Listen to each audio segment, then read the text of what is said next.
Rebecca was talking, it sort of reminded me of a very common thing that we all hear in the agency world, right? Which is clients saying they want breakthrough work. It's like, give us breakthrough work.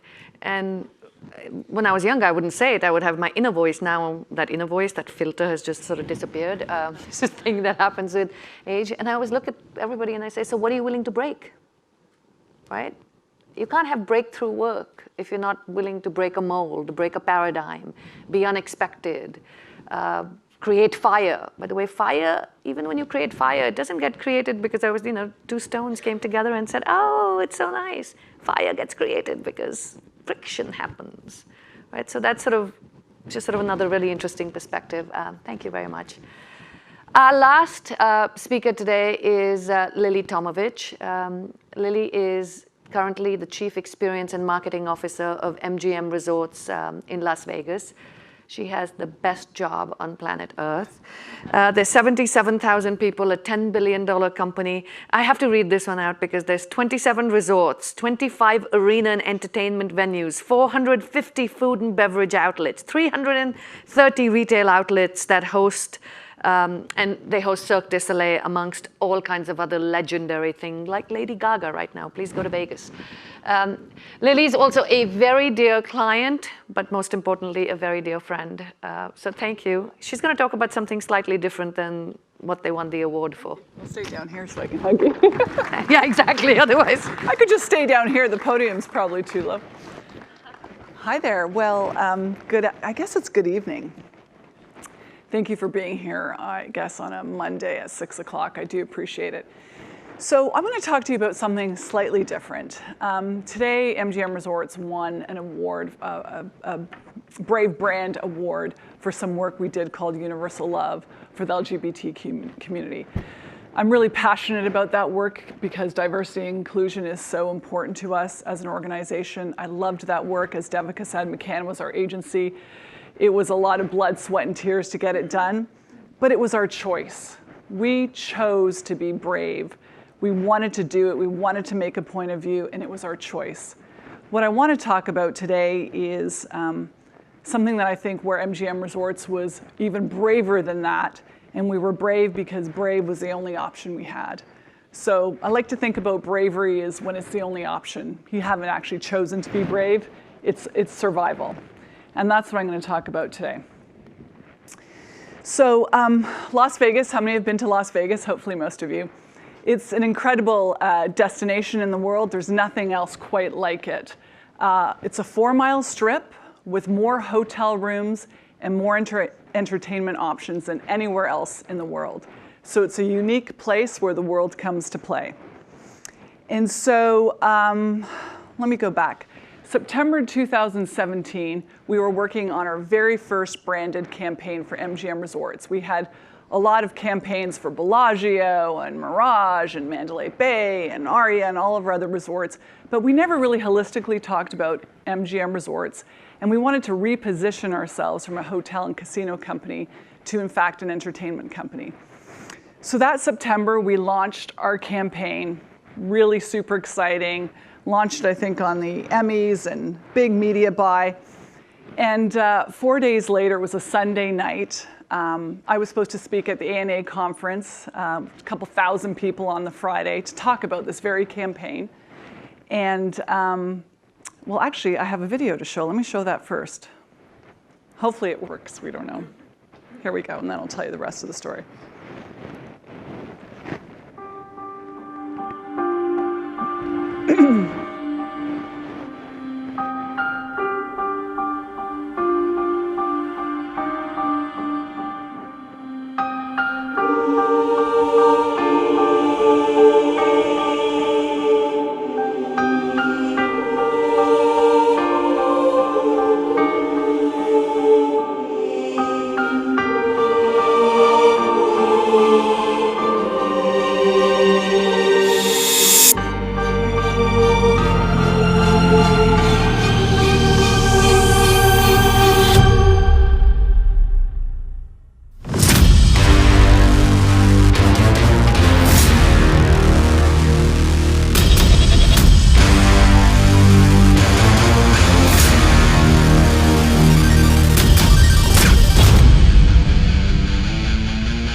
Okay, so that, you of course just saw the long version for social, but you can imagine a fully integrated campaign, and I was set to go speak at the ANA to talk about the first time we launched a campaign. So supposed to speak on Friday, it's Sunday night, and I said to my husband, I think I have to go to bed early. I think I'm getting sick. And I don't know about you guys, but I usually stay up till midnight, so me going to bed early is very strange. So Sunday night about 9:30, I hop into bed, and about 45 minutes later, it was about 10:15 to be exact, my husband comes barging through the bedroom door, and he said, Lily, your phone is blowing up. I don't know what's going on, but here's your phone. And I grabbed my phone, and then I realized this had just taken place at our hotel, at our entertainment venue, at our concert series.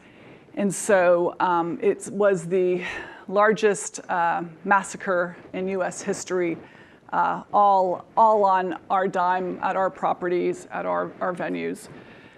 And so you can imagine what happened. And so this is when the true test of bravery and how brand is going to respond really cements itself, and you see what brands and people are made of. And so, like most of you, I hope, we have a very thorough crisis communications protocol. And so I immediately jumped out of bed and dialed into the 1-800 number, and there was a lot of information being said that was terrifying, that Las Vegas was under attack, that there was active shooters at every single one of our 12 properties on the Strip. There was obviously many people injured and victims, and a lot of bad stuff happening at that moment. So once I got the all clear that it was safe to drive down, I jumped in my car. I think I was still in my pajamas around 2 a.m., drove right into the office, and there I was greeted with our COO and our head of HR. And through the tears, we just looked at each other and we said, we're prepared, but you're never prepared. And we said, where do we start? And as I said, this is where bravery comes into play, because you just do the right thing. As a brand, we have very strong values around integrity and supporting all of our employees and certainly the victims and families. And I remember just kind of sitting in a daze, and the head of HR just looked at me and she said, we need crisis counselors. What can you do? And so right away, we each automatically took our own roles of specialty, and there was hundreds of other people, obviously, at our resort, helping all the families, the victims, employees, and we were locked in this one kind of boardroom, and we thought, what can we do? So thank God for social. This is the crazy gunman was shooting out of one of our hotels, those two windows, onto a festival lot. So I'm going to talk about sort of the 4 stages of crisis management during a situation like this, and how brands can behave bravely.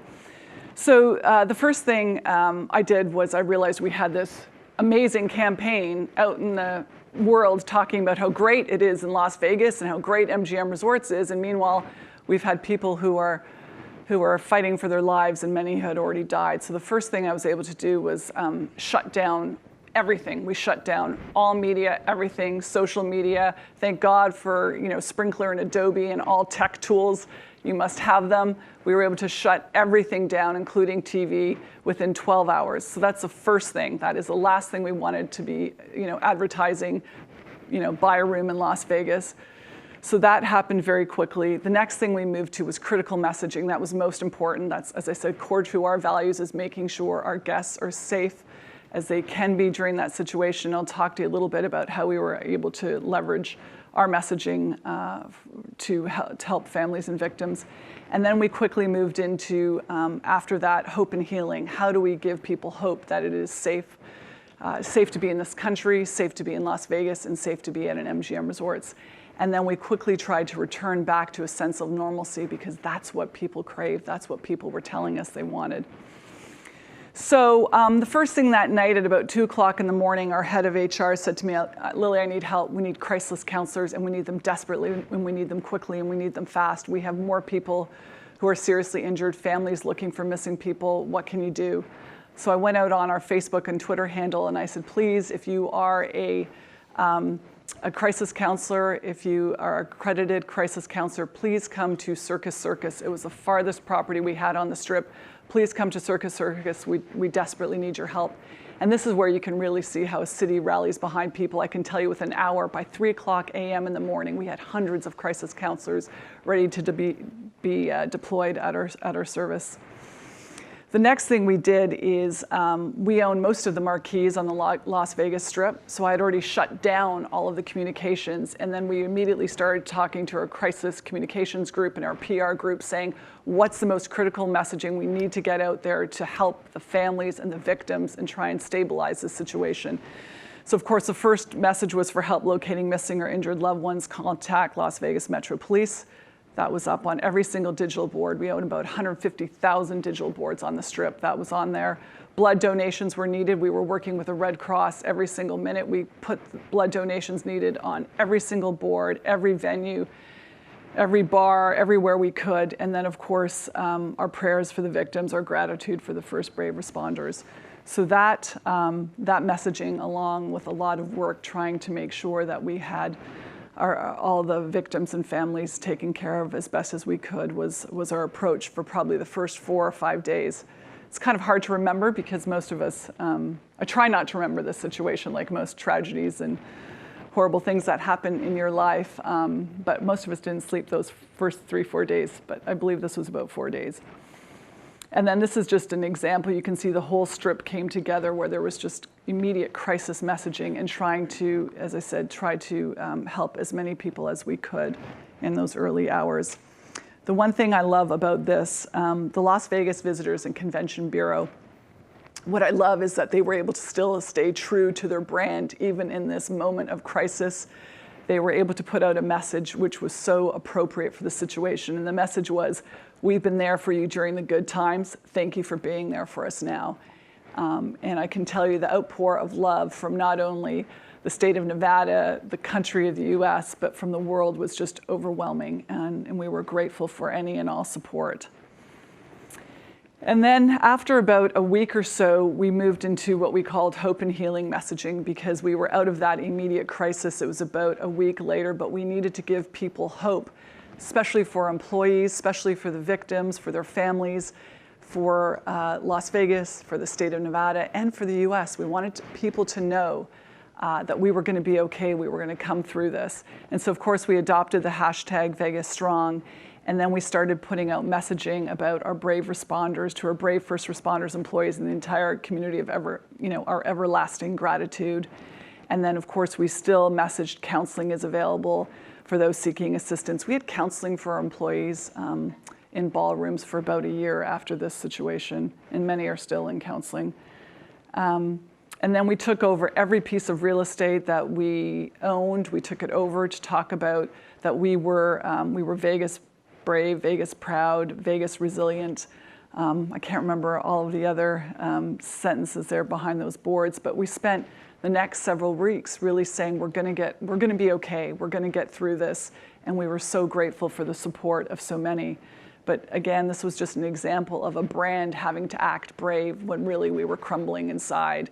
I can't tell you, there wasn't any person in our company that you could look at and know deep down inside they were brave. They were just doing what they had to do and putting on a brave face because it's the right thing to do for the victims and the families and our employees.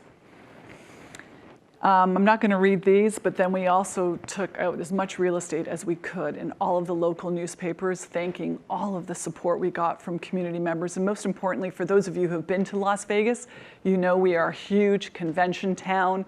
Everybody comes, whether it's Microsoft or Adobe or Roden and Fields, and many of them in the wake of this did not cancel their conventions. Some of them did, but most of them still came out that week because they wanted to show their support, and literally conventioners were coming and showing up saying, how can we help? And we were so forever grateful and wanted to express that in every way that we could.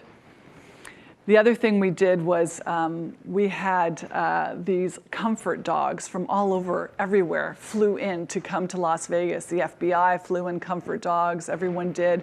So we had so many of these wonderful animals that we would actually send them around with families and employees. And my team was very lucky. Here's a small subset of my team that the dogs came to visit and made a big impact in our lives those days.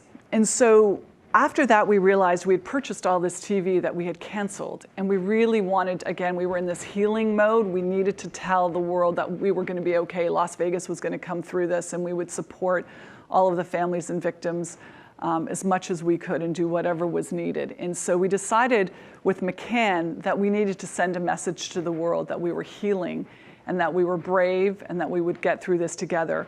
And so with the brilliance of McCann, we ended up repurposing what was supposed to be this great epic spot about come party in Vegas to something much more appropriate for the situation that would help us all heal. And so I think with that, I'll play this one. There's a little light of mine, I'm gonna let it shine. There's a little light of mine, I'm gonna let it shine. There's a little light of mine, I'm gonna let it shine. Let it shine, let it shine, let it shine. And so that was an example, I think, when you talk about brave advertising, that was somewhat brave for us to do because as you can imagine, there was some backlash with the ad saying, oh my gosh, I can't believe MGM Resorts is trying to capitalize on this horrific, tragedy. Why would they ever put an ad out? And we were like, they're missing the point. We are doing this because we are trying to heal and bring the communities together and thank people. It was not about selling hotel rooms. We couldn't give a shit if we sold a hotel room because of that spot. But we knew it was the right thing to do, and it was for, as I said, the families of victims, the people of Las Vegas, and our employees. And so I have one last slide. I'll talk to some of these points, and then I'll wrap up. But crisis communications protocol is essential. We had it.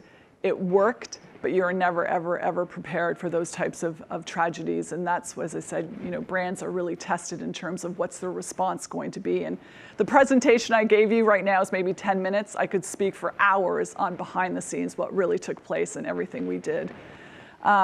Seize all sales, marketing, communications activities immediately to honor and respect the gravity of the situation, which I'm grateful. And we received actually a lot of positive accolades around our ability to shut down all of the sales material. For us, safety of human life was the most important, and we really focused that first week on how can we help people. I say 59 people perished that night, which, as I said, was the largest massacre in U.S. history to date, but there was another 850 people who were hurt that night, and so it was very important for us that we could help every single person. Providing hope, healing, and strength messaging. Again, I've talked a lot about that, but that was very, very important. And then we really monitored consumer sentiment before we returned back to normal communications. I can tell you, it was probably a couple months before we dipped our toe into actually even advertising on Expedia and selling rooms. In Mandalay Bay, where this horrific tragedy occurred, it was months before we started selling Mandalay Bay again and talking about Mandalay Bay. So thank you for listening to that. I know that's actually, this is the first time I've talked about it since the ANA, so it's kind of hard for me to talk about. I usually like to talk about more happier things, so I'm glad I did not cry though. And I just wanted to say that this to me is a really important piece of bravery for my company and for the city of Las Vegas, and thank you for listening.